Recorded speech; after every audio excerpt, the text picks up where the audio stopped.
vamos a hablar acerca de la fisiopatología del síndrome de aspiración meconial específicamente.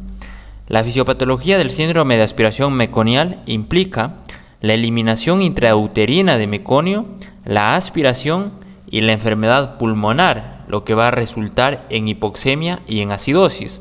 Antes de entrar de lleno a lo que es la fisiopatología del síndrome de aspiración meconial, tenemos que conocer la composición del meconio y también sus características. El meconio es negro-verde, espeso, sin olor demostrable. Tenemos que saber que en el intestino del feto durante el tercer mes de gestación es el resultado de la acumulación de desechos, incluyendo las células descamativas del intestino y la piel, mucina gastrointestinal, lánugo, material graso del vernis caseoso, líquido amniótico y secreciones intestinales. También contiene glicoproteínas específicas de grupo de sangre y una pequeña cantidad de lípido y proteína que disminuye durante la gestación. El color va a depender en sí de los pigmentos biliares. Hay que reconocer también algo, que el meconio es estéril. Sin embargo, cuando es aspirado en los pulmones, puede estimular la liberación de citoquinas y otras sustancias vasoactivas que pueden llegar a conducir respuestas cardiovasculares e inflamatorias en el recién nacido. Hablemos de fases, podríamos decir así, de la fisiopatología del síndrome de aspiración meconial, que son la eliminación, la aspiración y la enfermedad pulmonar en sí que ya produce esta aspiración de meconio. La eliminación primero.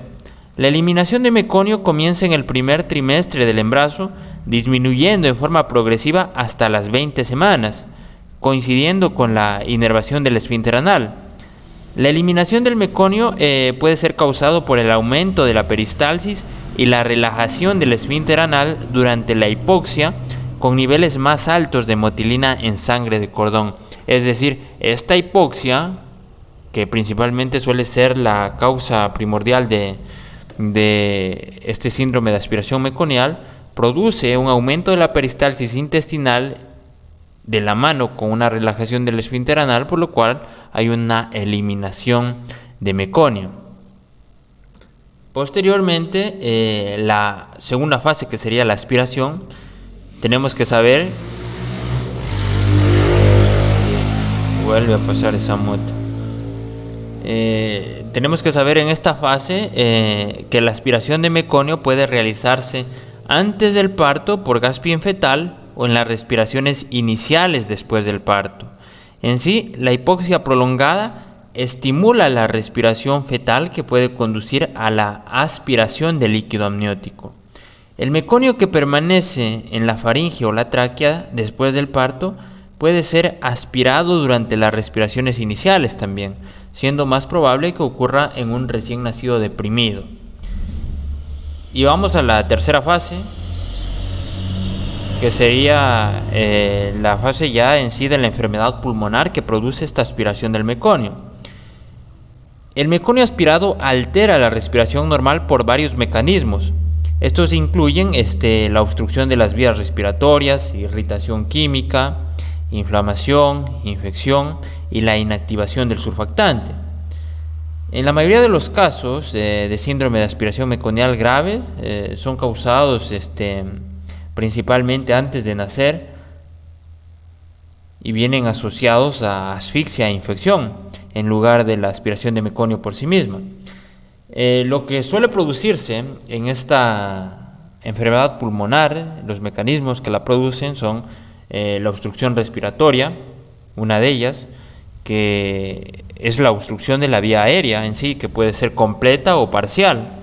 La obstrucción completa conduce a atelectasias distales, mientras que la obstrucción parcial se produce cuando partículas de meconio ocluye parcialmente la vía aérea, que, como sabemos, es más grande en la inspiración y puede entrar alrededor de la obstrucción parcial.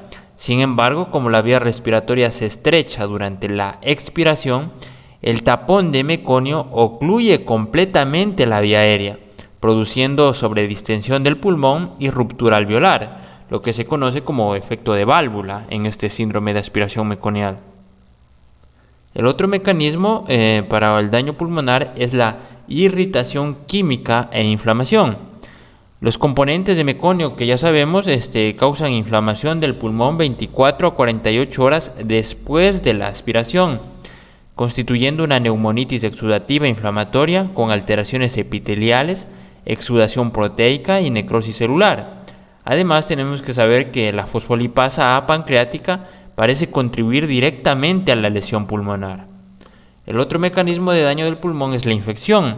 El líquido amniótico con meconio es un factor de riesgo para la infección bacteriana.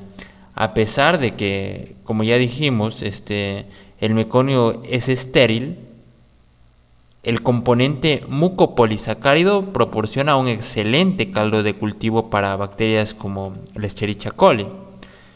El meconio también puede inhibir la fagocitosis de los polimorfonucleares y su estallido oxidativo. También su efecto con el surfactante es un mecanismo de daño para la función pulmonar. El meconio inactiva el surfactante con un aumento de la tensión superficial y una disminución del volumen pulmonar, la distensibilidad y la oxigenación. Además, varios componentes de meconio como los ácidos grasos libres pueden desplazar el surfactante de la superficie alveolar. Y ya sabemos la gran importancia que tiene el surfactante para una correcta funcionalidad pulmonar. Y por último tenemos la hipoxemia. La hipoxemia ocurre por varias causas, incluyendo la disminución de la ventilación alveolar por lesión pulmonar y la alteración de las relaciones ventilación-perfusión con perfusión de las unidades pulmonares mal ventiladas. Eso sería con respecto a lo que es la fisiopatología de este síndrome de aspiración meconial.